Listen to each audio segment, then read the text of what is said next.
Dekranasda Belu. Setelah menghilang selama 3 tahun, di tahun 2024, Dekranasda Belu mendadak terkenal hingga ke panggung nasional. Sayangnya Dekranasda Belu bukan terkenal karena prestasi, melainkan karena adanya dugaan korupsi yang menyeret nama istri bupati. Sepanjang sejarah, baru kali ini istri orang nomor 1 dipanggil polisi karena dugaan kasus korupsi.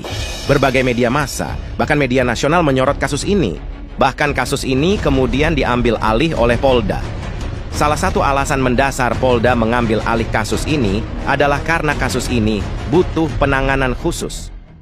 Hal yang biasa apabila kesatuan atas membackup pekerjaan Satwil, terutama pekerjaan yang butuh penanganan khusus dan menjadi atensi seperti kasus extraordinary crime, termasuk kasus-kasus korupsi, ungkap Kabid Humas Polda. Berbagai pihak lantas bersuara mendukung dan meminta pihak kepolisian agar kasus tersebut segera dituntaskan. Seperti aktivis anti korupsi, Aliansi Rakyat Anti Korupsi NTT, Aliansi Forum Masyarakat Belu Anti Korupsi, Koalisi Masyarakat Pemberantasan Korupsi Indonesia, Pemuda Pancasila, hingga anggota Komisi 3 DPR RI, dan beberapa lainnya. Kabar terbaru, 3 saksi tambahan kasus Dekranasda sudah diperiksa Polda. Jika menilik dugaan kasus korupsi ini, maka hingga saat ini tak ada yang tahu penggunaan dan pemanfaatan dana hibah tersebut. Bahkan kabar tentang dana hibah ke Dekranasda ini pun terkesan tertutup rapat dan tidak pernah dipublikasi di media massa.